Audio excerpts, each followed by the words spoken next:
المشاهدون الأكارم، أسعد الله أوقاتكم أينما كنتم بكل خير. من الفضائية الإريترية نقدم لحضراتكم نشرة أخبار هذه الفترة. أصحابكم فيها قاسم أحمد، والبدء كالعادة بأهم ما جاء فيها.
أهلا بكم إلى تفاصيل النشرة.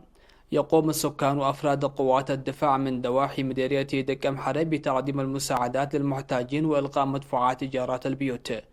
وفي هذا الإطار قدم أعضاء القيادة الوسطى المواد الغذائية للمحتاجين في ضواحي عدرس وقعدين، وتقديم سكان ضاحية وقرتي الذرة بقيمة 37 ألف نقفة.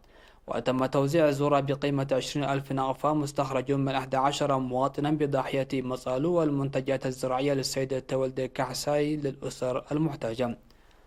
في غضون ذلك ألغى 5 مواطنون من مسألة إيجار الشهر وشهرين للمستأجرين منازلهم.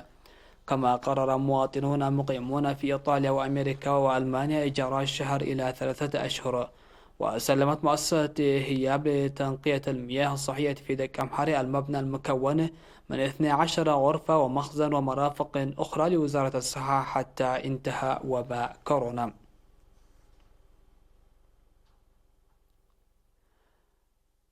قدمت للأسر المحتاجة في مديريات سرجعة وزصرات وجزباندا والسنبل المساعدات الشعبية العينية والمالية.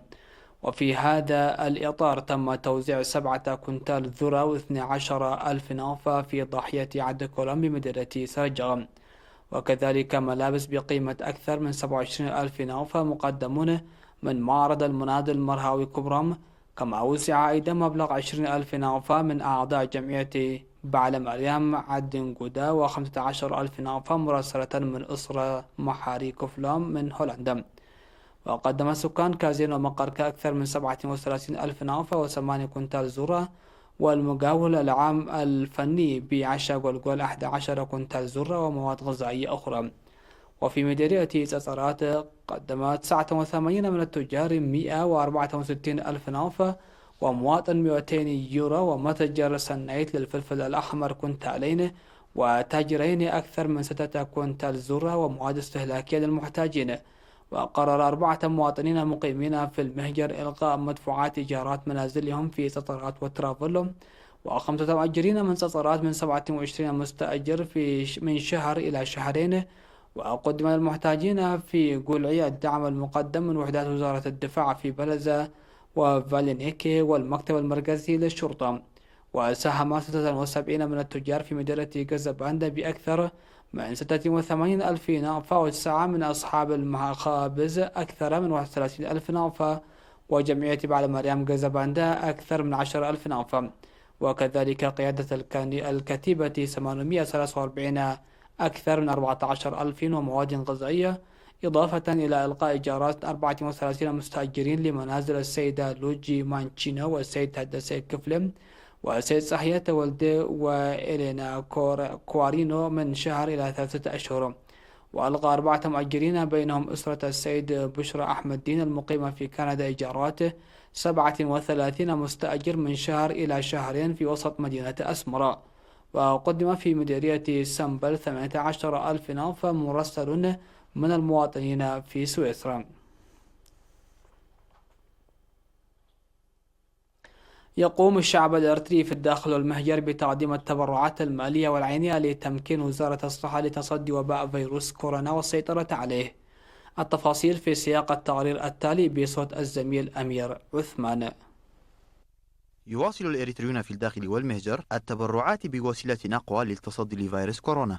وأفادت المعلومات الواردة إلينا من وزارة الصحة بأن قيادة الجبهة الغربية قدمت 1,250,000 نقفة، وشركة سفيكو إريتريا الصينية ب258,000 نقفة، وشركة سيتشوا رود أند بريدج جروب 80,000 نقفة، وشركة زونغولو إريتريا ب27,000 نقفة، وشركة التعدين الجيولوجية الصينية ب100,000 نقفة، وشركة هاربر الهندسية الصينية في إريتريا ب27,000 نقفة، ومكتب شركة ZTE في إريتريا ب27,000 نقفة، وشركة زانغهينغ إريتريا ب27,000 نقفة، ومديرية أعالي القاش ب235,083 نقفة، وخدمات مياه بوشوكا ب100,000 نقفة، وبرنامج الإدخال والقروض بالإقليم الجنوبي ب56,393 نقفة، ومؤسسة مرهاوتس فازجي التجارية من أنغولا ب31,000 نقفة. وفي إقليم شمال البحر الأحمر تبرع عمال إدارة الإقليم شمال البحر الأحمر المكتب المركزي إدارة المديريات ب371,026 نقفة، وعمال مكتب النقل البري في الإقليم ب8,785 نقفة، وعمال مكتب التجارة ب5,857 نقفة، ومكتب السياحة ب23,414 نقفة، ومكتب وزارة العمل والرعاية الاجتماعية ب56,509 نقفة، وعمال مطار مسوع ب129,246 نقفة، وعمال قسم المعادن ب808 نقفة، ومكتب وزارة الأراضي والمياه والبيئة ب18,931 نقفة، وعمال الاتصالات ب80,840 نقفة. كما تبرعت لجنة مياه ضاحية شهاتي ب50,000 نقفة، وبلدة شامبوقة ب35,000 نقفة، ويوشوكا ب30,000 نقفة، وجمعية منتجي الخضر والفاكهة في شامبوقو ب20,000 نقفة، ومؤسسة روزا انترناشنال الخاصة ب15,000 نقفة، وأصحاب شاحنات صهاريج المياه بارونتو ب15,000 نقفة، ومجتمع أوغت ب10,000 نقفة، وتوتال خدمات يرجع ألم عقبة سلاسة ب12,000 نقفة، وجمعية العائدين من بريطانيا ب10,000 نقفة، وجمعية كدانة مهرت إمبادورهو ب10,000 نقفة، وإدارة دنب حمبرتي ب6,642 نقفة، وشركة كبايات الخاصة ب5,000 نقفة، وورشة ولد ميكائيل تغستب مرحانو ب5,000 نقفة، ومجلس الأوقاف مديرية الإقليم الأوسط ب5,000 نقفة، وجمعية حبن التعاونية لمعاقين معسكر دندن 5,000 نقفة، والإيطالي برينو بيروتي من تورينو الإيطالية ب5,000 نقفة، ومتجري ودجوغرا للطباق 5,000 نقفة، وبار وفندق فتحاويت 5,000 نقفة. وتبرعت مطبقة مندفرة 2,000 نقفة، ويوسان تشكليستا ب5,000 نقفة، وطاحونة هابتوم أسفاو للفلفل الأحمر 5,000 نقفة، ومطعم دولفين 5,000 نقفة، والمرأة العذورة في جمعية المعاقين 5,000 نقفة، وكنيسة دبرة جنت القديسة مريم بعد منغوتي ب3,000 نقفة، وجمعية القديس جورجيس تعزقاء المقيمين في أسمرة 10,000 نقفة، وعدد كبير من المواطنين بشكل فردي وأسري حوالي 120,000 نقفة. تلقت أكثر من 350 أسرة في موغولو ومدينة بارونتو المساعدات، وقدم الدعم ل64 أسرة ترعى المعاقين ذهنيا، و287 أسرة لازمت منازلها احتراما لتعليمات مكافحة وباء كورونا. وتم تقديم الدعم من جمعية المعاقين ذهنيا في إقليم الكاشبركة بالذرة بقيمة 39,000 نقفة و27 كنتال ذرة و3 كنتال سكر والزيت والصابون من بلدة موغولو ومنطقتي السلام والثانية في مدينة بارنتوم. وقال رئيس جمعية المعاقين ذهنيا في إقليم الكاشبركة سيد كوبوتوم اسم العش أن المعاقين ذهنيا يحتاجون إلى اهتمام خاص في الوقت الذي يلازم فيه المواطنون بيوتهم تنفيذا للتعليمات الصادرة حدا ووقاية من وباء فيروس كورونا. مشاهدينا الأكارم، فاصل قصير ومن ثم أوافيكم بالأنباء على الصعيد العالمي، فابقوا معنا.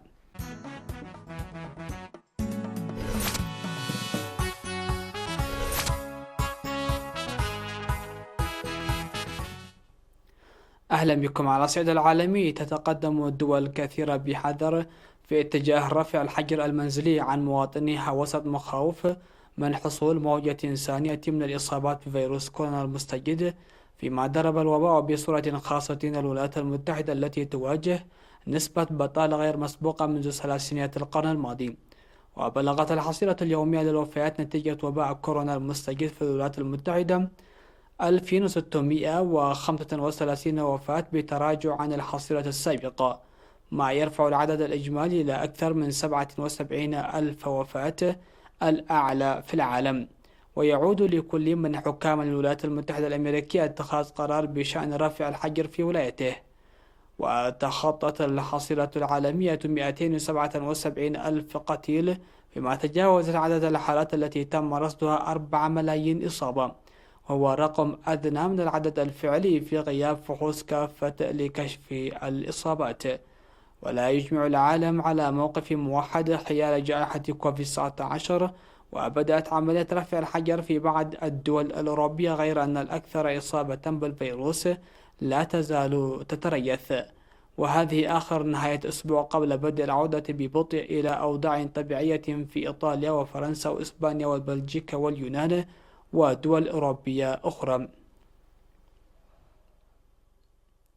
رغم تصاعد التوتر بين واشنطن وبكين بشأن فيروس كورونا، أجرى نائب رئيس الوزراء الصيني ليو هي ووزير الخزانة الأمريكي ستيفن مونيتشن والممثل التجاري الأمريكي روبرت لاينهايز محادثات هاتفية شملت تنفيذ المرحلة الأولى من الاتفاق التجاري الذي وقع بين البلدين في وقت سابق من العام الجاري. وقال البيان الصادر عن وزارة الخزانة الأمريكية ومكتب الممثل التجاري الأمريكي بعد المكالمة إن المحادثات شملت اتفاق المرحلة 1 بين البلدين الذي وقع في وقت سابق من العام الجاري. وأضاف أن الجانبين اتفقا على وجود تقدم جيد جرى إحرازه لتلبية اتفاق المرحلة، وإنهما يتوقعان الوفاء بالالتزامات بموجب الاتفاق.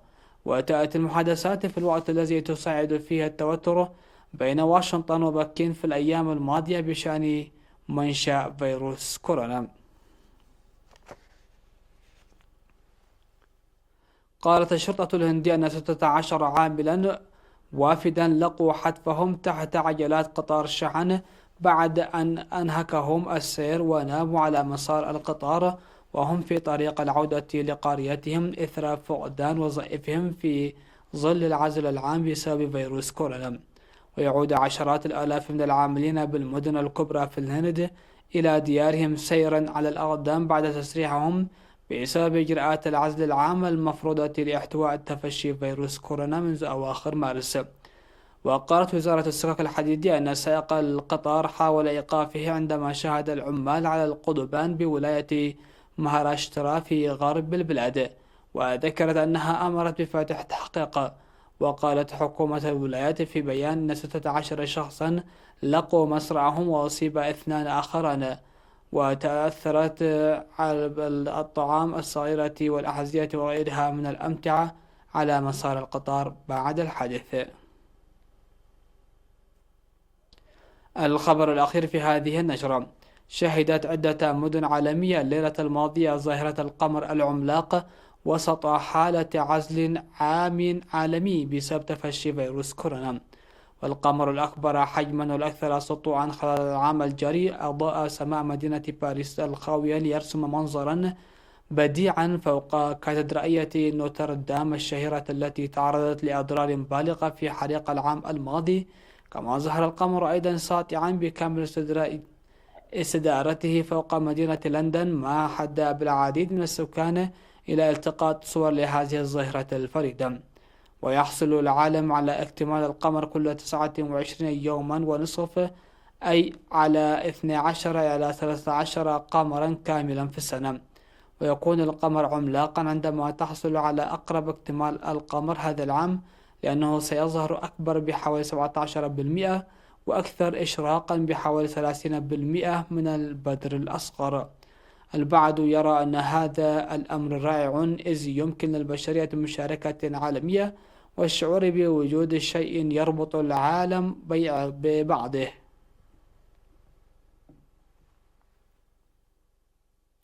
هكذا انتهت النشرة. شكرا لحسن الاستماع والمتابعة، والسلام عليكم.